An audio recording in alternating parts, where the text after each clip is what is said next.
Hi everyone! Today's layout is inspired by a sketch. The sketch I am using is a Scrapbook Generation 1 by Allison Davis. It is free sketch number 8. And what I really liked about this sketch were the circles. They had a ton of circles, so it gave me an excuse to pull out all my punches. But after I was done with my page, I realized I had another punch like of a different size that I could have also used and didn't have to limit myself with the ones I had, but it all worked out in the end anyway. So I spent a lot of time trying to figure out what pattern papers I wanted to use as my base, and I struggled because I liked the one with like a bunch of different colors, and then I had a ton of different solid ones. But I felt like if I used the solid ones, the one with a lot of different colors wasn't going to work well. Like you kind of had to like pull out the colors in a different way. So I actually decided to do the teal background with the pink and the orange as my full background page because it had all the colors I had wanted to use. This is a very different color combination for me, especially because it's just out there. It's not the colors I usually like to use, especially the hot pink. It's really, really bright. But I had a lot of embellishments that worked well in this color combination when I put the page kit together. So that's why I'm going to attempt it. So on this sketch, there are actually 4 photos, but I have only 3. And I'm going to use it the same way as they did for the big 4x6 photos, like right across the center. But I also didn't have large 4x6 photos. I only had these 3 4x2 photos, I think that's their size, because that's how I printed them. I printed 3 photos on one 4x6 and decided that's how I was gonna kind of decide like those were the 3 photos to go right across. But being that they did not end up being like the full 4x6 size, I was trying to figure out how to like make them bigger. So one of the items I had was a giant like envelope that had like a card tucked in, and it had the word love cut out, and you see that in like the upper right hand corner right now. And I thought that would be a great center, and I could tuck one of my photos in there. I also had a couple of embellishments that were envelopes, and I thought those might also help my other photos kind of become bigger instead of just like the small 4x2 size. And because they were envelopes, I also thought it could be interactive. So you'll see that in a little bit. Right now, you're just watching me punch out these giant circles. And I didn't know how much I needed, so I just punched out a ton. I didn't count how many were in the sketch. I just decided that I was going to make it similar in the sense that in those areas I will have the circles, but how many I put in there would just be based on how I feel at the end of it after putting them on. I had a small 1-inch circle punch. It's from the Recollections brand, and it just wasn't punching. So I actually ended up tossing that after the end of this video, and I just have to go get myself a new 1-inch circle punch because that's kind of a basic necessity for me, is to have a bunch of different size punches. I don't use my manual die cut machine as much as I should, and I don't think I actually have circle dies. So on the sketch, there is this wide band across the bottom, and I decided to use this checkered, actually it's not checkered, it's like a flowery, mini flower pattern paper that's in like a yellowy orange, and I thought that would work well for this background because they were from the same collection.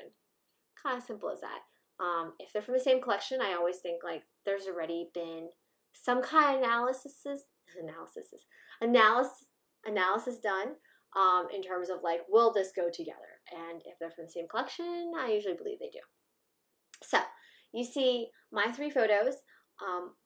I had put tabs on them because that was also part of my page kit so that I could actually pull them in and out of the envelopes.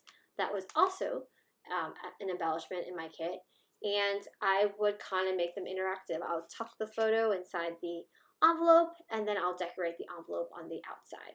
So if someone was looking at my album, they actually wouldn't necessarily see the pictures right away. They would actually have to like take out the page and pull out the picture, but no one looks at my albums, so that's fine with me. That there are no pictures immediately visible if you were flipping through my album. So now I'm working on adding my journaling, and I thought my journaling would go well on top of the center envelope that was going on the card that goes into the center pocket card that has the love on it. So I'm just adding my journaling on top, and in that envelope, it's I have a small tab on that photo, and the photo is a picture of my timestamp, how long it took me to run the 5K. Yeah, I think it was a 5K. So I don't think I mentioned what I'm scrapbooking. These pictures are of me and my cousin and my husband doing like a race.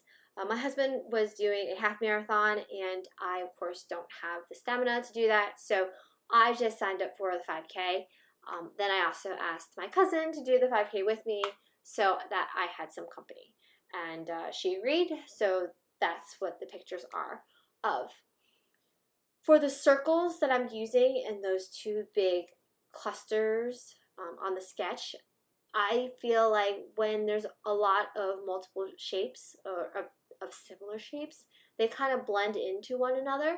So one way for me to have them stand out is to actually ink the edges. So that's why I'm inking the edges now. It helps define the pattern paper a little bit better between all the different patterns that is happening on this page. I look back on this page now, and I think I over embellished, if there's such a thing. You can tell sometimes my pages are a little lighter on the embellishment, sometimes they're heavier. This one was super, super full. I think it has to do with the fact that I put a lot of items in this page kit, and I am really, really trying to use my supplies. So part of it was like I got to use them or I can't buy more. Which isn't really a hard rule, but I really want to use my supplies on pages I enjoy and things like I enjoy looking at. So definitely making an attempt there. Right now I'm building my own version of those circle clusters, and I'm just sporadically putting them in those 2 corners of the page. I don't have the same amount or the same density of circles as the sketch does, and I'm okay with that. Later on, I end up putting more embellishments that kind of mimic the additional layers and the additional abundance of circles. To add some dimension to the page, some of my circles, mostly the bigger ones, are flat. It's just a flat adhesive. But I do pull out some pop dots or foam dots to the smaller ones and have those pop up a little more than just being flat on the page. So there's some layering as well as dimension for those individual clusters of circles. For the circles, I had a bunch of different colors. I had this blue butterfly pattern. I had that hot pink embossed paper.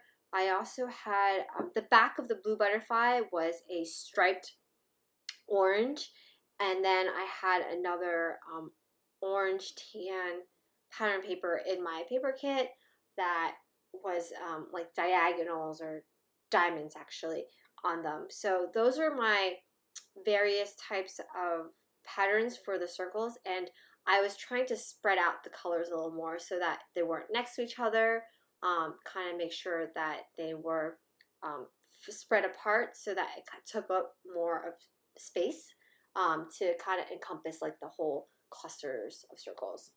I also had the hexagon stickers, and I added those. You can't tell that they're necessarily hexagon. It kind of blends in nicely that they could have been circles as well.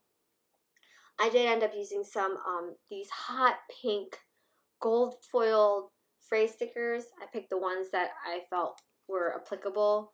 I picked that was fun, remember when, and then I added like remember that happened together to remind myself that I actually ran 5K once upon a time.